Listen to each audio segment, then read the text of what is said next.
Samantha हमेशा से सोचती थी कि उसके परिवार का घर साधारण था, कुछ खास नहीं। एक शांत पड़ोस में स्थित यह एक आरामदायक 2 मंजिला घर था, जिसमें एक सफेद पिकेट बार्ड और एक अच्छी तरह से बनाए रखा बगीचा था। फिर भी जैसा कि वह एक दोपहर धूल भरे अटारी में घूमते हुए, उसकी नजर कुछ असामान्य चीज पर पड़ी।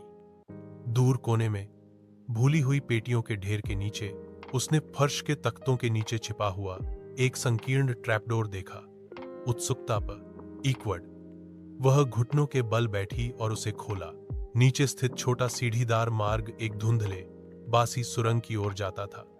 दीवारें पत्थर से बनी थीं और एक हल्की ठंडी हवा अंदर से फुसफुसाती हुई प्रतीत होती थी। दिल धड़कते हुए सामंथा सावधानी से उतरी, उसकी टॉर्च अंधेरे को चीरती हुई। सुरंग उसकी उम्मीद से कहीं अधिक लंबी खिंची हुई थी, जो पृथ्वी के नीचे मुड़ती और घूमती थी। वह हिला नहीं सकी। उसे यह महसूस हो रहा था कि वह अतिक्रमण कर रही है, कि कुछ उसका इंतजार कर रहा है। अनंत काल जैसा लगने के बाद सुरंग आखिरकार एक छिपे हुए कमरे में खुल गई। दीवारें पुरानी किताबों की अलमारियों से भरी थीं, अजीब चमड़े से बंधे संस्करणों से भरा हुआ। कमरे के केंद्र में एक पुरानी मेज धूल भरे कागजात और पत्रिकाओं से घिरी हुई थी। जैसे ही सामंथा दस्तावेजों को पढ़ रही थी, उसके हाथ कांप रहे थे।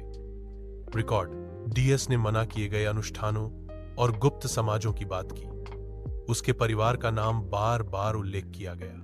जितना अधिक उसने पढ़ा, उतना ही उसे एहसास हुआ कि उसके परिवार का इतिहास गहरे रहस्यों से जुड़ा हुआ था। रहस्य यह दफन रहने के लिए था।